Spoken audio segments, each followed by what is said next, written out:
Okay, assalamualaikum warahmatullahi ta'ala wabarakatuhu and magandang umaga sa inyong lahat, class. So, ngayon tatalakayin natin kung ano ba yung mitolohiya. Since tapos na natin pag-usapan yung mitong Cupid and Psyche, so para lubos nating maunawahan yon, kailangan natin pag-usapan ang mitolohiya. Okay, ano ba ang mitolohiya? Ang mitolohiya ay ang agham o pag-aaral ng mga mito at alamat. Tumutukoy din ito sa kalipunan ng mga mito mula sa isang pangkat ng tao sa isang lugar. Naglalahad ito ng kasaysayan ng mga Diyos at Diyosa noong unang panahon, mga nilalang, sinasamba at dinadakila ng mga sinaunang tao. So, mahalagang tandaan natin na kapag marinig natin ang sinasabing mitolohiya o kapag iintindihin natin ang kontekstong mitolohiya, ang ibig sabihin nito ay kalipunan ng mga mito. Ito yung kabuuan ng mga kwentong mitolohiya. Ang ibig sabihin, ang halimbawa nito ay ano ba yung kwento? Ano ba yung tungkol sa mga kwento ng Diyos at Diyosa, mga God and Goddesses? The story of 12 Greek gods of Mount Olympus. So, ano ba yung patungkol sa mga Diyos at Diyosa? Sa mga Greece, God and Goddesses ng Greece and God and Goddesses naman sa mga Romano. Ano ba yung patungkol doon? So, di ba napakalawak? Yan yung ibig sabihin ng mitolohiya. Kalipunan ng mga mito. Okay? So, ang salitang myth ay galing sa Latin na mythos at Greek na mutos, ang kahulugan ay kwento. So, ang ibig sabihin naman, ang mito ay kwento. Pero ang mito ay galing sa Latin na mythos at galing naman sa Greek na mutos. Okay? So, mula sa sinaunang wika, kaya nang sabi ko kanina, ang mito ay mula sa Greek na mutos, sa Latin naman na mythos, at sa Pilipino naman, sa atin naman na mito. Okay. Ano ba yung mutos? Ang pinagmula ng salitang nangangahulugang kwento o salita. So, ang ibig sabihin ng mutos ay kwento o salita. Okay? Ang mythos naman pinag-adapt at pinalago ng mga Romano sa kanilang sariling kultura. Okay? At ang mito ay akdang pampanitikan tungkol sa mga Diyos at Diyosa at kabayanihan. Mahalagang tandaan natin ng mito ay isang akdang pampanitikan at kadalas sa mga tauhan nito ay mga Diyos at Diyosa. Nagpapakita ng pakikipagsapalaran at kabayanihan. Maiugnay ito sa epiko, ngunit mas litaw ito dito ang hindi kapani-paniwalang mga pangyayari.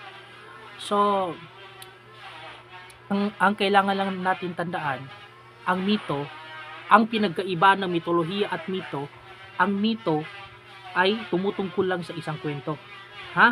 Tungkol sa isang kwento. Ang mitolohiya naman ay ito yung kabuuan ng mga lahat ng kwento ng mitolohiya. Okay? Sa mito, isang kwento lang. Halimbawa, ang kwento ni Cupid and Psyche. Meron itong mga banghay, which is yung una, merong gitna, at merong huli, nasa huli. At meron tayong moral lesson na pwede makuha doon sa kwento. Yun yung mito. Isang kwento lamang. Okay. So, bakit ba mahalaga ang mitolohiya? Yan yung tanong. Bakit ba mahalaga ang mitolohiya? Ito ay tumutulong sa atin upang maunawaan ang sinaunang tao at misteryo ng paglikha ng mundo. Kung paano ba umusbong ang mga tao dito sa mundo at iba pang mga nilalang dito sa mundo. Pwersa ng kalikasan. Ipinapaliwanag nito ang nakakatakot ng pwersa ng kalikasan, tulad ng pagpapalit ng panahon, kidlat, baha, kamatayan at apoy. So, as you observe in this one, dito sa pagpapalit ng panahon, kidlat, baha, kamatayan at apoy, merong mga God and Goddesses dyan na pwede nating sabihin na katangian nila ito. Okay? Ano ba yung pagpapalit ng panahon? Tulad ni Zeus. o Diyos ng mga Diyos. Siya yung pinakamakapangyarihan sa lahat ng Diyos. Siya yung pinakamakapangyarihan sa Mount Olympus, that 12 great gods of Mount Olympus. So, ang sumisimbolo sa kanya ay kidlat at kulog. Yan yung kanyang kapangyarihan. And dito naman sa baha, kapag merong baha, merong lindol, ang kaagad nating naiisip ay yan yung kapangyarihan ni Poseidon, which is yung kapatid ni Zeus. Tama? Dahil siya yung Diyos ng karagatan, baha at lindol. Okay? While the yung kamatayan naman ay patungkol sa pangalawang kapatid ni Zeus, which is si Hades. Si Hades, siya yung God of the underworld at siya din naman yung Diyos ng kamatayan at Diyos ng kabilang buhay. Okay, so panrelihiyong gawi. Ginagamit upang ikwento ang sinaunang gawing panrelihiyon, magturo ng mabuting asal, may paliwanag ang kasaysayan. So, i-connect natin itong topic na to sa panrelihiyon.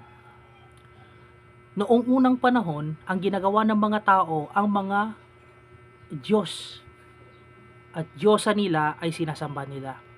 Doon sila humihingi ng mga patnubay, gabay, at nag-aalay ng mga iba't ibang mga hayop para humingi sa kanila ng mga iba't ibang kahilingan. Tulad ng halimbawa, kapag gusto nila ng matagumpay sa digmaan, halimbawa kapag gusto nila maging matagumpay sa digmaan, sinasamba nila si Ares. Sino ba si Ares sa Greek mythology?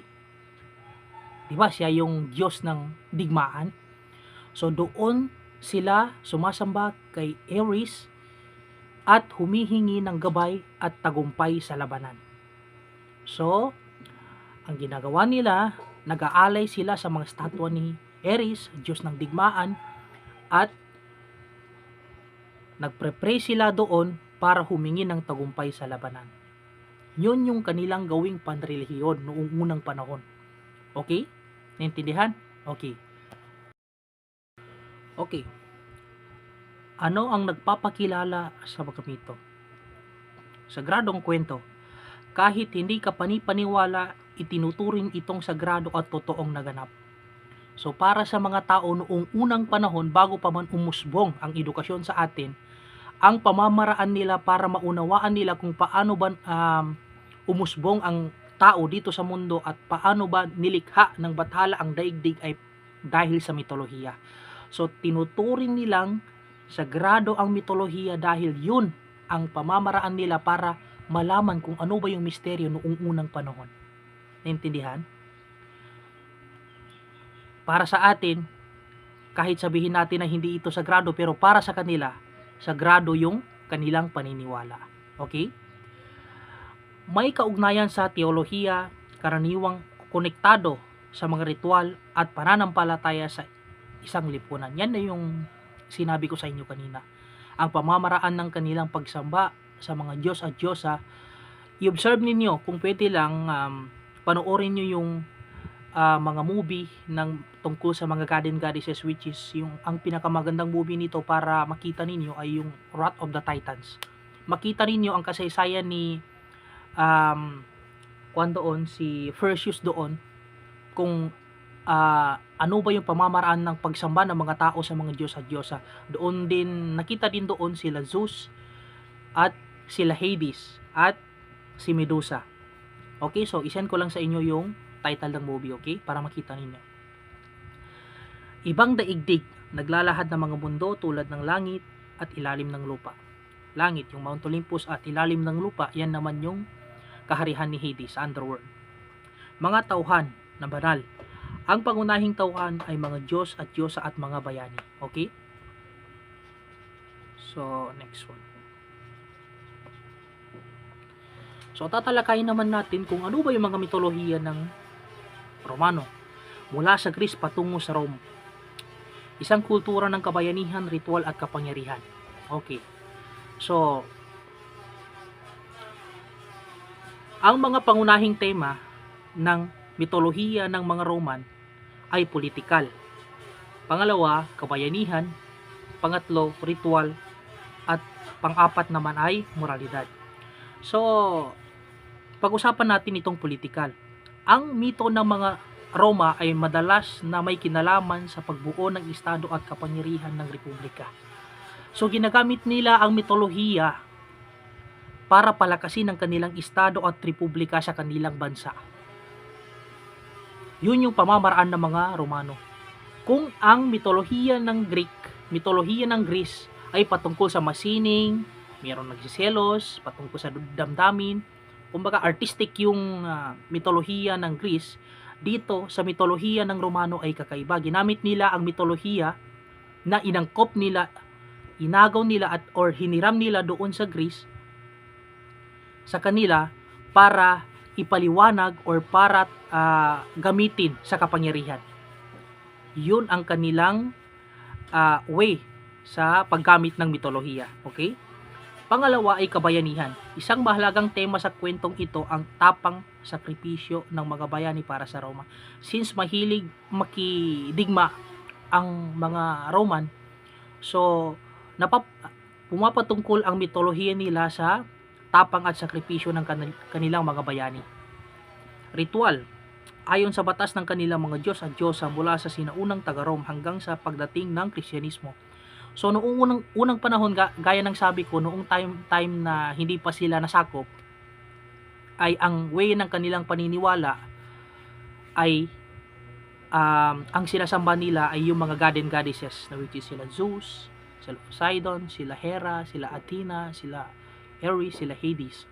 Yan yung mga sinasamba nila hanggang sa dumating na ang mga Kristyanismo na sumakop sa kanila at yun na, napalitan na ang kanilang mga paniniwala. Moralidad. Nagturo ng tamang asal at pag-uugali ayon sa mga paniniwala at batas ng kanilang mga Diyos. So, ito yung pwede natin makuha ng moral lesson sa kanila. Pumapatungkol din ang mitolohiya ng mga Romano na magturo ng mabuting asal, pag-uugali ayon sa paniniwala ng kanilang mga Diyos. Okay? So, next one. Paano hiniram ng Roma ang mitolohiya ng Greece? Ito na yung best part.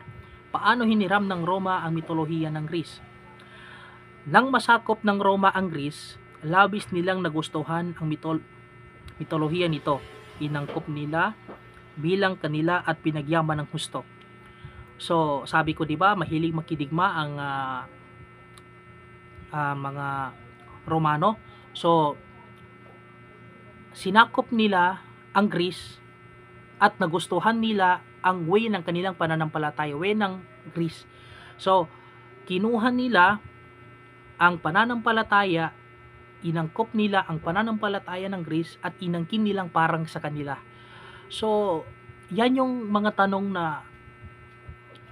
sagot sa mga tanong na bakit ba minsan magkahawig o magkatulad yung mitolohiya ng Greece at mitolohiya ng mga taga-Roman. Dahil ang mga Roman ay sinakop nila yung Greece at kinuhang kanilang mitolohiya. At yun ang ginamit sa kanilang pananampalataya at kapangyarihan sa estado. Okay? Then, pinalitan nila ng mga bagong pangalan ang mga Diyos at Diyosa gaya nila Zeus. Si Zeus, ang pangalan niya sa Greece or sa Greek ay Zeus. Samantala, ang pangalan ni Zeus naman sa mitolohiyang Roman ay Jupiter. Okay?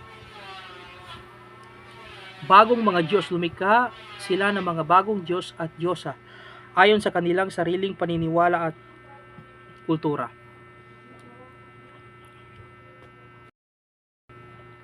Okay. Pambansang epiko ng Roma, ang Aeneid ni Virgil. Ang akda na inisulat ni Virgil, ang Aeneid, ang pambansang epiko ng Roma at iisang pinakadakilang likha ng panitikang Latin. Okay? So, gamit ang wikang Latin sa pagsulat nitong epiko na Aeneid, isinulat naman ni Virgil.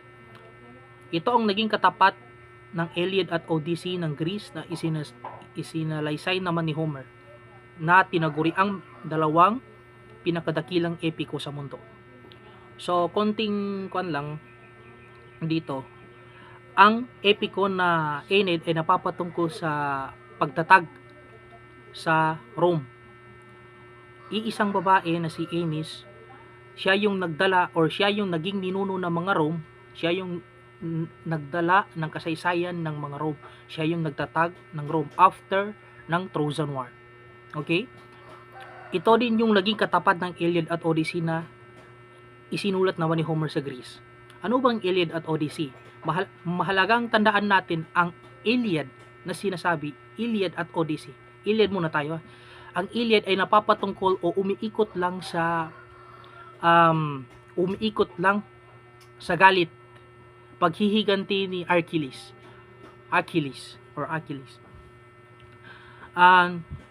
Nung time na merong Trojan War, napatay ni Hector ang pinakamalapit na kaibigan ni Achilles.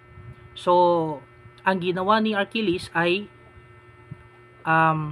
naghiganti ito, pinuntahan ang Troy at pumatay sa kanyang kaibigan na which is si Hector.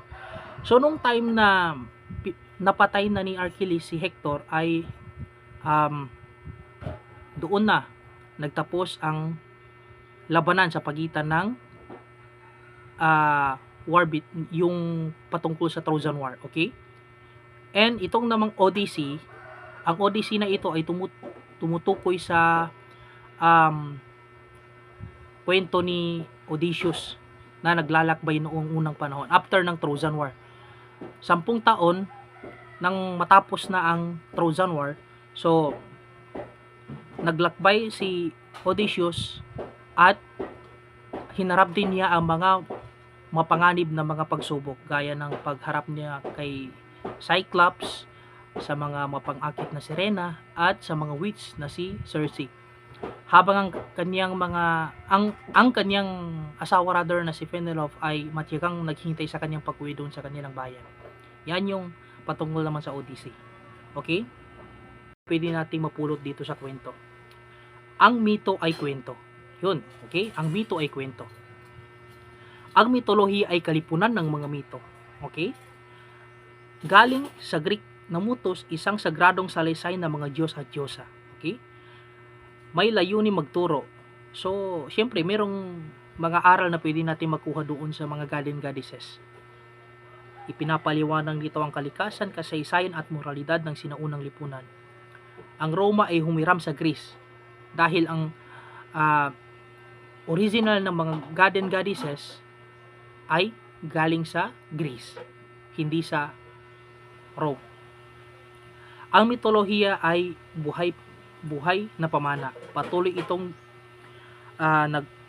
nagbubunyag ng kultura, paniniwala at pagkakilala ng mga sinaunang sibilisasyon. So, yun lang at maraming salamat. Wassalam.